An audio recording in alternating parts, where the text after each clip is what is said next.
Am I gaining weight? You are? I didn't even need the belt, and now I put the belt on and it's tight. Let me get my weight back up. Time for another Michael Hearn cut soon. I'm already on a Michael Hearn cut.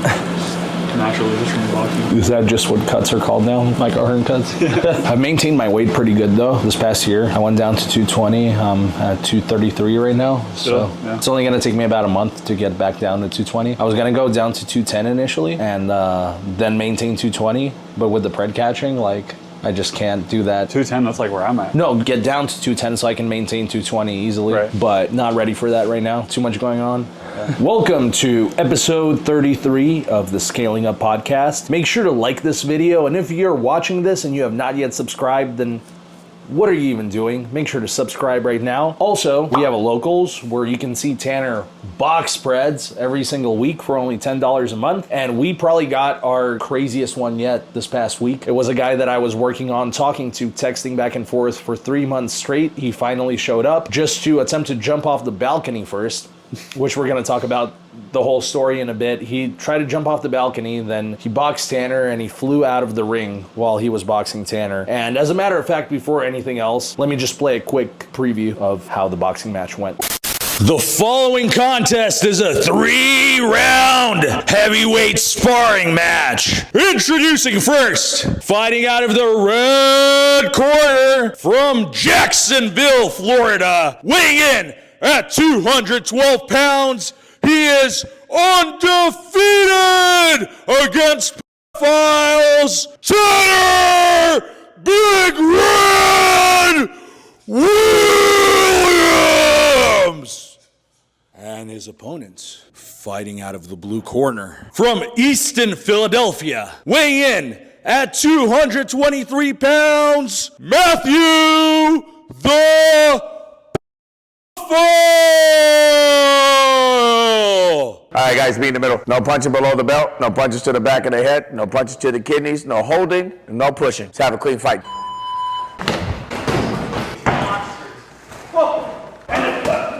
There it is. It's over. See this only on scalingupcatches.locals.com. All right, so that's that, and a lot went on this past week. Too much went on, too much going on, as always. But before we talk about what we actually want to talk about, of course, we got to talk about other men first, just to kind of lure you guys in.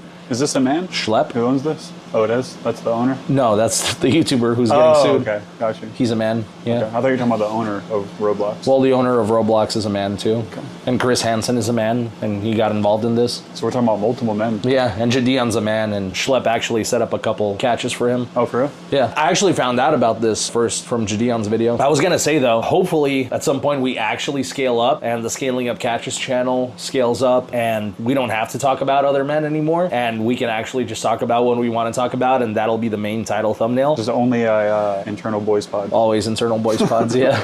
But until then, we do have to talk about other men, and this is actually relevant to what we do because we catch Preds, and Schlep, another YouTuber, again, he's helped Jadion get a couple catches. That's how I know of him. He got a cease and desist letter from Roblox, which says that he is engaging in simulated child endangerment conversations, sharing or soliciting personally identifiable information, and directing users to move conversations off platform. So for once, you know, a lot of Pred catchers, when things don't go their way, they'll accuse whoever's criticizing them of protecting Preds, supporting Preds. For once, it actually does seem like Roblox is dead ass protecting Preds, supporting Preds. Yeah, it's pretty crazy. And like, they're not even trying to hide it. And I saw this video, I'm not sure if it was him, because I don't really know what he looks like. Schlep, is that his name? Yeah. I'm assuming it was him because he was talking about getting sued. And he said that there's games on there that are literally designed to just shower with kids. Like that's the whole game is just showering with kids and you like pee in front of each other and shit. I saw like, what one. What kind of fucking weird app is this? Yeah, I think it was Schlep's video I was watching, the one where, because Chris Hansen got involved, and in that video they showed something of like a game where somebody's sucking somebody else's dick. Are you serious? Yeah, and these are supposed to be kids' games. Yeah, my girlfriend's nephew plays Roblox all the fucking time. See, I didn't even know what Roblox is until all of this, and a lot of people have actually DM'd me like, yo, why don't you guys catch people on Roblox? Like, this is making me wanna I didn't know that was actually look into it. I know. Like, I'd heard of Roblox. I knew it was a game. I didn't know this is what it was. I'm honestly not surprised. game. Yeah, I'm honestly like very unfortunately not surprised. But yeah, free Schlep started trending, and multiple other big creators started showing support towards him. And Roblox actually lost $12 billion in market value from this happening. So like how exactly did they lose all that money? I'm not sure exactly. I'd assume from stock dropping. I don't fucking know. Yeah, but probably. That's what's being reported. Hopefully this shit goes mainstream and like parents hear about this shit and stop letting their kids play this bullshit game. Yeah, absolutely. I just think it's a massive W that just them sending this Pred catcher a cease and desist ended up backfiring so hard on them. Of course. And now I mean, everybody knows what's really up, and yeah, major W. That just goes to show like these mainstream companies can't fuck with the biggest creators because they have way more influence over kids and just more views. You know, it's crazy. And Schlep's not even that big of a creator, but then like Jadeon immediately stepping in, and then everybody else afterwards. Yeah, because it went viral. That's all it takes. People see it. And I guess to tie it back into what we've talked about with pranks for a while, about how all these pranksters are getting sued and everybody's just over it and they want to see these guys like the worst happen to them. And then when we started doing Pred catches, people were like, oh, but you can get sued. Like, what if a Pred sues you? What if you get arrested doing a Pred catch? Like, yeah, it's two different things. Right.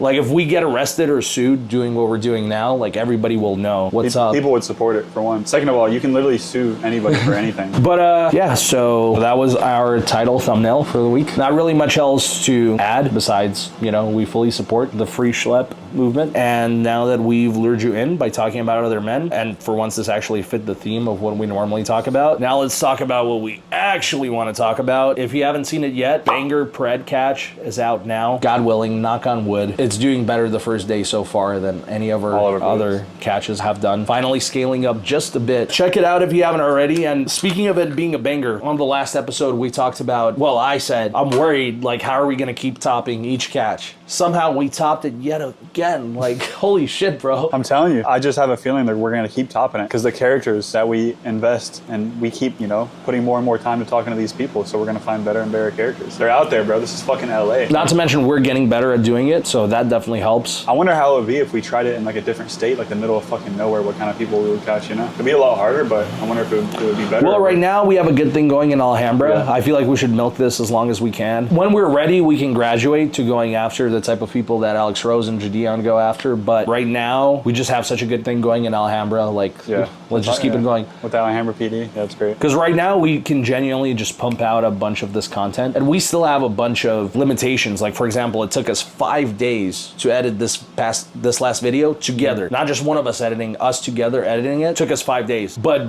just the whole setup we have in Alhambra makes it a lot easier to just get catches done and pump content out. So we should do it right now to build our shit, then graduate to, you know, those crazy CP people and stuff. Yeah. Right now we have, you know, if it ain't broke, don't fix it. Let's keep growing the way it's going. Yeah, so we caught a man who just did 10 years in prison. He was on parole, and fresh out of prison, he deadass thought that it was a smart idea to come meet a 15-year-old girl. First of all, I'm really curious if he was there on permission or if he like fled his parole for whatever reason. I don't know why he would do that. After spending 10 years in prison, you would think he would just get your parole over with, but yeah, I'm really curious on that. Yeah, I didn't even think about that.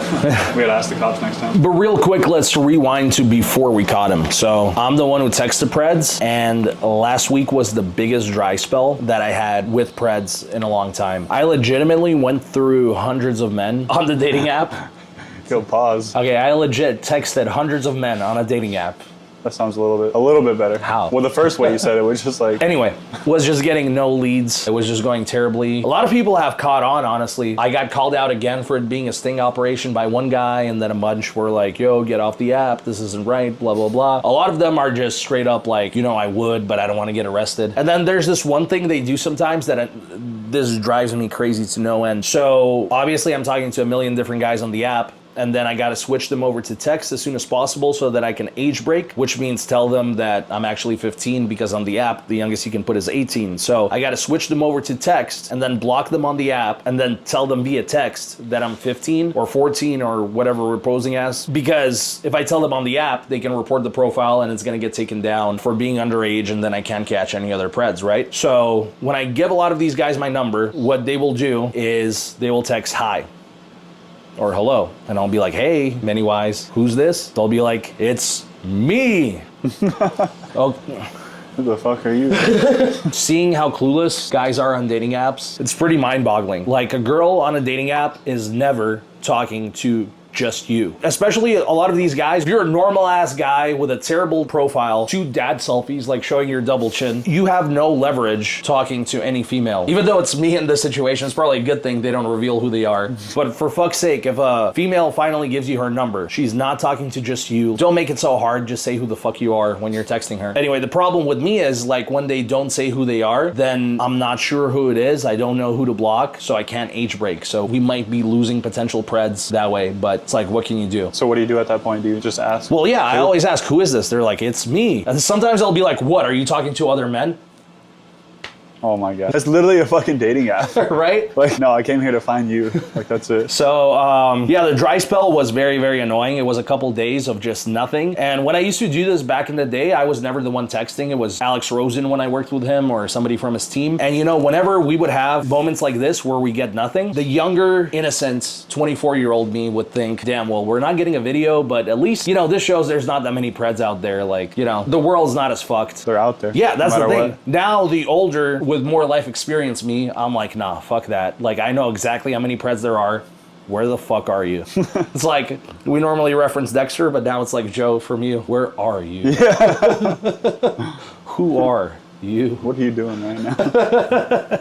Yeah, so when there's times like this, it just shows that I'm just talking to the wrong people because the Preds are there. There's no shortage of them. So eventually we get Cody, our Pred of the week. And as soon as I saw this guy, I knew immediately that we need backup for this one just by taking a half a second look at him. Just the simple fact that he's a prison guy. Well, unpredictable. Yeah, so the first thing I think when I see this guy is prison guy. I don't know, did you actually think he's a prison guy? Like a legit one? I mean, yeah. I mean, like, druggy, definitely jail, prison, like, been locked up multiple times. Because I feel like you weren't taking it as seriously. Like, you thought, oh, it's like, gonna be nothing. I mean, he definitely looks like a bitch, but at the same time, you can tell he's at least ex-druggy, like, been to jail, you know? Yeah, so, like our good friend Alex Rosen said on this podcast, actually, stereotypes are true 100% of the time. And of course, that's a bit of an exaggeration. They're only true about 99% of the time, realistically. There's always exceptions to every rule, but if you operate under the mindset that stereotypes are true 100% of the time, you're gonna be a lot safer, a lot better off. Always operate with that mindset. Stereotypes are true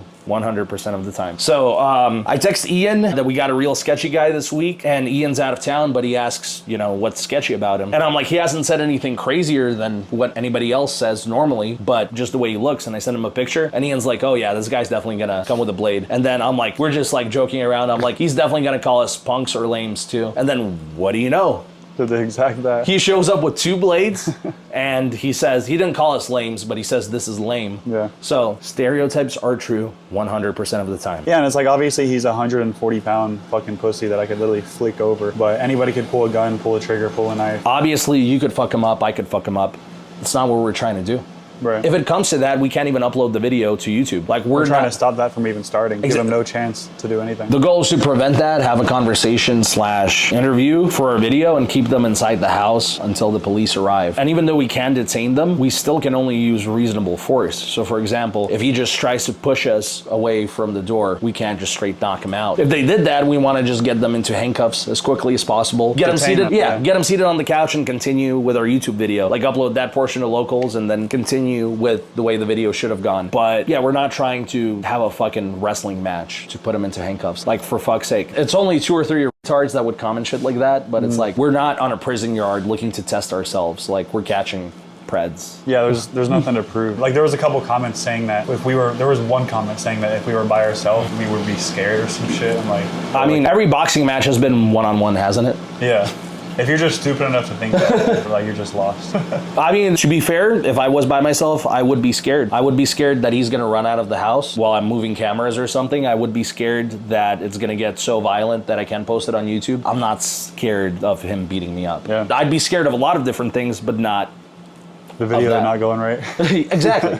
And somebody said like, oh, they looked nervous. I don't think we did at all. But if you really pay attention closely, we kept exchanging looks a couple times. Like when he was really like going crazy, like I had the handcuffs. I gave you a look a couple times like, I hope you're ready. It's only the stupid people that think calm energy and being ready and being aware of what's happening around you and looking at your surroundings as nervous. And they think that yelling and making, like, going like this and yelling is confidence. Like, they're actually the scared ones. We're actually the ones that are ready for anything to happen. As soon as something happens, it's going to be under control in 2 seconds. Yeah. As soon as you see him start screaming in the video, you just see me calmly open the shelf, pull out the handcuffs, and then I give you a look like, you're ready if anything, right? Yep. All right, so we went a bit off topic for a sec, but back to the point. We ended up getting Doug for backup, and having Doug or Ian or both has been a fucking just game changer. Yeah, honestly, not only for security, but they're funny as fuck with the shit they randomly say in the video. For real.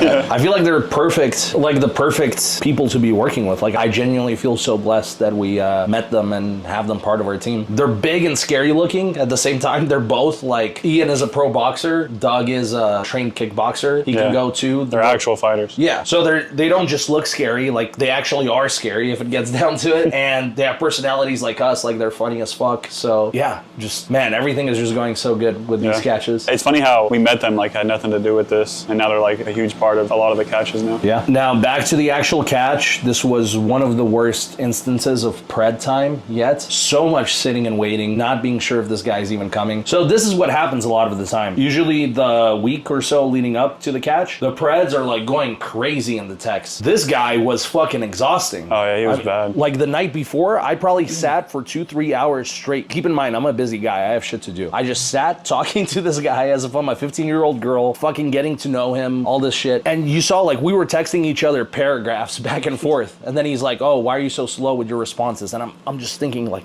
after responding like 2 minutes, like literally a couple minutes later. Yeah, it's like, Jesus. Like, this guy was really annoying. But then always when the day actually comes, they're like, oh, what if this is a setup? What if this, what if that? Like, nah, you already said everything you wanted to do to this young girl. You already said a pick. Like, nah, you gotta show up now. Don't get cold feet now. Once they say all that shit, once they arrange the meeting themselves, it's game on. Like, we're getting them over there. That's it. Yeah. So, yeah, he was being very uncertain about if he's gonna show up. I honestly didn't think he was going to. At one point, I was starting to believe you. I don't know why you and Jeanette are more pessimistic about them showing up. See, like, I'm always on guard about how dangerous the person can be. You're always on guard about them flaking. Up. Yeah, because like usually you can tell, you know. I mean, obviously you never know, but with this guy, the fact that he lived so far away, all he had was a fucking bike. He was questioning it nonstop. He didn't even have a bike. He bought that bike. He bought a bike that day. And what's funny is Jeanette thought that he bought a motorcycle. Yeah. I'm like, nah, this guy bought a bike, like a bicycle.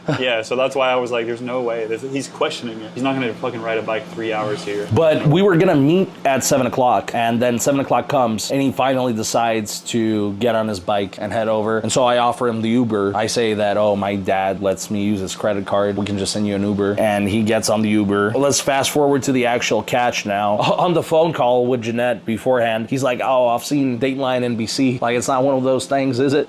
So he's seen To Catch a Predator, but I'm 100% convinced he's seen YouTube catches too. You know why? For sure. But do you know why? I do now. Because all of his defenses that he tried to use are straight out of the comment section. All the shit the autists say. Right, about the decoy. Well, let's go over all the things he said. He's like, y'all can't keep me here.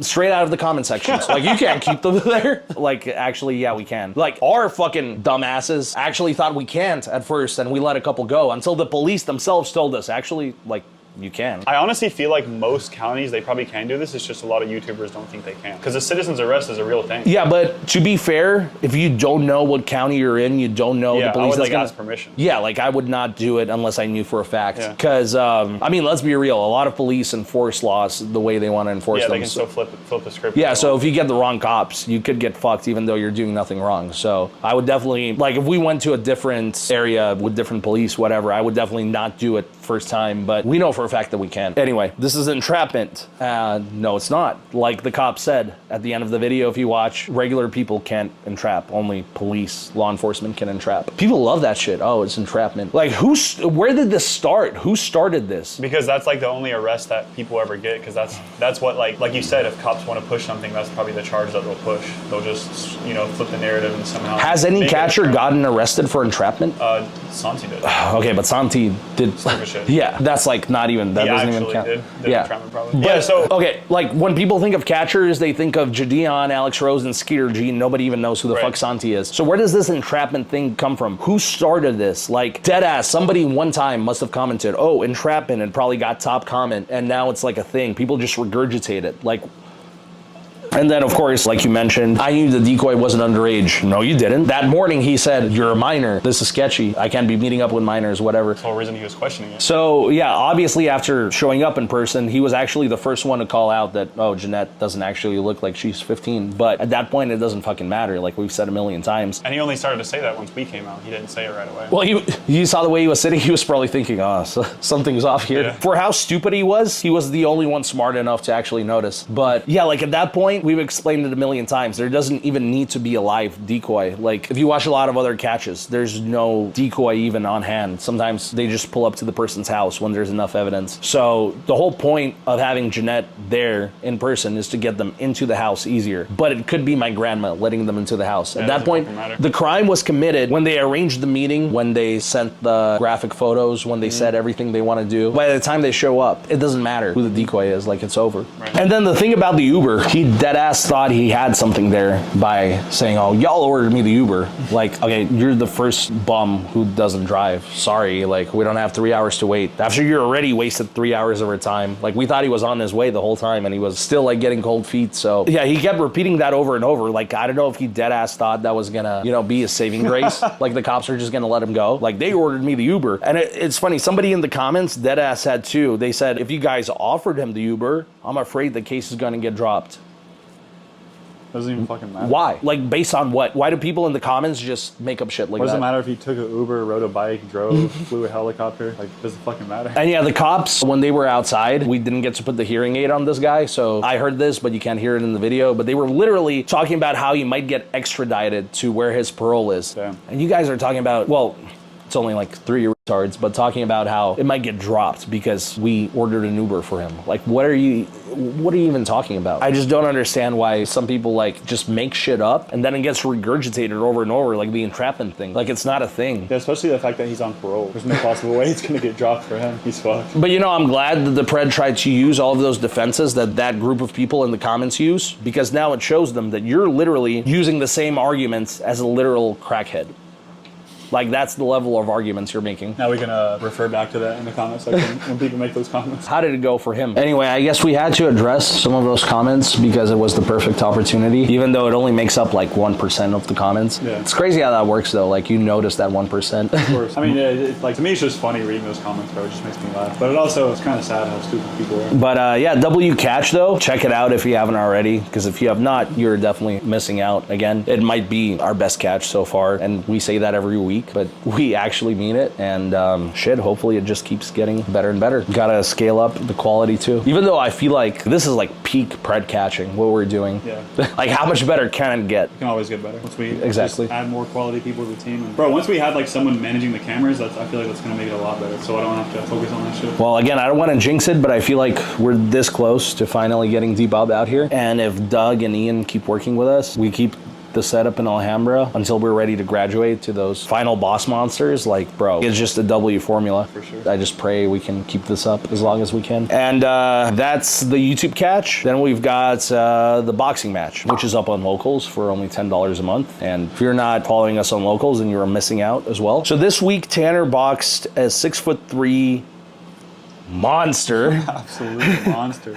Second monster. I've been talking to this guy for 3 months since we started catching the Preds. So if you go rewatch some of our podcasts, there's moments here and there, like all the time for months. I was mentioning this guy over and over. Like, I have another big guy on my radar. Like, yeah, you almost like made this guy sound scary at certain points. You kept saying he was in the military. Like, he was a Navy veteran. Well, he claimed to be 6'4". He is a Navy veteran. So I was like, oh shit, all right, we got a good one. And I literally said, after you box a 6'7" monster, I'm like, don't worry, I got a real monster for you. This guy's a Navy veteran. And this guy was on and off, just the way it started. When we first matched, I age broke to him. I tell him I'm actually 15. He responds with one line, get back to me in 3 years. And then I don't hear from him for like a day, I think. And then he starts conversation again. And so that's how it would go. He would pop up and disappear, pop up and disappear. At one point, when you were out of town and then Jeanette was out of town, I told him I'm going out of town for 2 weeks on a family vacation. And I just ignored him the whole time. He would text me like every day, multiple times. At one point, he spammed a bunch of photos of himself for no reason. And then the last convo we had up until, this past weekend was about a month ago, where we were gonna set up the date before the boxing match. And the last thing he said is, wait, you're actually 15? This whole time I've been waiting for you to tell me it's a joke and you're 18. Like, there's no way we can meet. This is wrong. And rookie mistake by me, I actually believed him. So he was completely off my radar until Friday, the day that we were catching Cody. And he messages me out of nowhere saying, let's just ignore your age. And he was more adamant that day about meeting up more than ever, to the point where I was almost like, what the fuck is going on? Because he asked me like, yo, do you think this guy's trying to set us up? I mean, I was half joking, but I'm like, he was texting me the way I text the Preds normally. Like, he was just down for everything, no hesitation, and it's like, something's off here. But ultimately, I felt that this was just like a blessing from the universe. The past week, all the bullshit I dealt with setting up the other Pred catch, it was like a little reward. Like, you went through that, you passed the test, like, here's an easy one. And this is the one I wanted for a long time. I thought this was gonna be the monster that you finally... Even him, I was like, there's no way he's gonna show up. I didn't think he was. You know how many times he catched? Yeah, I was like 50-50 too. I'm like, are we just wasting our time? But it's like, he says he is, so... we're probably better off going to the boxing gym and waiting, he just in case. started to text really slow and shit towards the afternoon. See, that's how it always goes. Yeah. Like, when it's actually time to meet, they're like, oh shit. See, again, the young, innocent me at 24 years old would have thought, oh, they're just, you know, maybe they're realizing this is wrong. The older, more life experience me is like, no, they're just being more careful. That's just even more of a reason we need to catch them. They just don't want to get caught. Yeah. So even after the experience with the 6'7" monster, I was like, this one's actually gonna be legit. Again, because, you know, everything I mentioned. And then once you meet them in person, every single time, it's like, oh, this is why this person resorts to this. This is why they can't get females their own age or of age. We find out really fucking fast. So I was not expecting this to be another tweaker. He did not look like one in his pictures. He was a tweaker? Like on drugs? Either a tweaker. He was just off. Yeah, he looked normal in his pictures. He did not look normal in person at all. Like, you could tell really fast something's off. He seemed very sketchy. Oh, yeah, for sure. By the way, we also had Doug for this one too, because just we were with him the day before. He was already down. And even that just makes it so much better. Just for sure. Having him inside McDonald's, like watching the whole thing, like we know. So much better. We have like communication from the inside. Yeah, but he agreed to box super quick within 30 seconds. There wasn't much of a conversation. But then we get to the boxing gym, we walk inside, and he goes on the balcony. And I don't know why we didn't just follow him, but we realized like 10 seconds later, like, oh shit, what's he doing? And then we go outside and he's about to fucking jump off. And he just speed walks straight out the fucking back door, climbs over the balcony. And this is like 3rd floor up, right? 2nd floor. It was more than that, bro. No, it's the 2nd floor, but the way it's positioned, it wouldn't have been good. Yeah, like there was a sharp edge, like right below. And on the sidewalk, and it was just concrete. I mean, I'm glad he didn't jump. Would have been God knows what kind of liability. Yeah, but that would have been terrible. But he didn't jump. He agreed to box again. We're like, we're not forcing you to. Instead of jumping, if you want to leave, the doors are right there. But we do have to report this to the police, you know. So he agreed to box. And this guy was somehow an even bigger pussy than the 6'7" monster. But at the very least, what I liked about this monster is he didn't just have his back against the corner. Like, he walked in the middle of the ring, which gave you a perfect opportunity to beat the fuck out of him. And he was covering up, but I was still able to move his hands. Yeah, at one point he flew out of the ring, which is just... that shit was fucking hilarious. Yeah, that was just an insane moment. And then once it was time to finish him, because he kept covering up, straight to the liver. This shit was fucked. Yeah, that was a legit knockout TKO. Like, he could not continue. No. So yeah, one of our best, could be probably our best boxing match yet. And again, just like house catches. Like, we just keep topping them. It's blowing up on Instagram right now. Yeah, it's going fucking crazy. Yeah. It's just wild. And again, God willing, a lot of people are joining our locals right now, more than normal, so... don't miss out. Yeah, it's only one of the people that hasn't. And also, we don't want to go homeless. In our pursuit of catching Preds, join the locals if you fuck with what we do. And as always, you're not just joining to show support. Because a lot of other people's paywalls, you're joining just to show support. But you know it's going to be some slop content. It's going to be shit that they don't want to post publicly because it's not good. Like, it's just throwaway content. With us, you're literally getting premium content, which is, you know... that you can't see anywhere else. Right. Yeah, W week of catching Preds overall. Time to get back on the grind now after I edited this podcast, going right back to texting the Preds, and hopefully I don't have another week like I did that past week, because man, like, I definitely enjoy doing that aspect of it way more than editing it. So I enjoy the split that we have, but man, when it's like that, it's fucking brutal, bro. Yeah, plus I'm itching for another boxing match. Yeah, I mean, obviously I'm gonna try to set up both. Also, last thing, somebody asked in the comments of our catch, what's the origin origin of straight to jail. So should we tell that story real quick? Sure. So when we were first starting the channel, Tanner had to do the first couple narrations because I could not do them those weeks. And there's two things we wanted to point out specifically in the intros for YouTube guidelines, and that is that we don't use an actual minor as the decoy, and that the Preds get arrested. There is law enforcement in the video. So I think it was the second video where you said the straight to jail thing, just so we get it out of the way. Like, look, YouTube, there's police in the video. It's good to go. And then obviously Tanner doing narrations. Like, I'm glad you ended up doing them because now it's like we can interchange if we have to. But you do have a bit of a monotone way of speaking. Right. So I would have to like coach you to how to say every line, how to put the right emotion, the right emphasis on certain words. How to narrate. So when I said, and he went straight to jail, or however I said it, you repeated it like the way I do now, straight to jail. Like you just overemphasized it. So I just thought it was funny as fuck, and then I just kept repeating it over and over, and now it's a thing. So yeah, I feel like it kind of comes from my like security character, just like that Dead series. Like you're not fucking around. Yeah, but I feel like the way I do it now is just next level. Like super over exaggerated. It's like the cartoon way, like the movie way. Well, you did it a cartoon way of how I told you to do it, and now I do it a cartoon way of how you did it. And yeah, that person asked like, "Oh, are you just trying to make this a catchphrase for merch or something?" Merch isn't our goal for this. I mean, I'm down to make merch eventually, but who would want to wear a shirt that says straight to jail? I don't know. How can you work that into merch? I would love to, but I don't think that's very like sellable. Like, who would want to wear a shirt that says straight to jail? One of my favorite comments was somebody said, they were like, I'm only 1/4 of the way in the video, and I'm itching to hear 3, 2, 1. Oh, the 3, 2, 1 too. The backstory on that. So I told you 3, 2, 1 that very first time. I think it was the family man we had, and I'm like, when he walks by, I'll give you the cue and then say straight to jail. So I'm like 3, 2, 1. Just so we all say it at the same time. Yeah. Then I don't know why the fuck you didn't cut that out of the video. Yeah, I kept it all in. So like, I assumed you were gonna cut that out of the video, and it was just gonna be he's going jump cut straight to jail. But you put the 3, 2, 1 in the video, so now it's just like a thing. I guess it's part of it. You just gotta add a little bit of humor. It gets comments, bro. I'm telling you. And again, like a couple people have been like, "Oh, it's cringe." Oh, that's, of course. Well, you know what? Everything is cringe before you scale up. Yeah. I guarantee you, those motherfuckers saying it's cringe right now, in a couple of months, you're gonna be saying 3, 2, 1, straight to jail. I guess that's pretty much it for this week. You have anything else? No, that's it. Ready to catch some more. Gotta catch them all. Yeah. Until next time, we're out of here.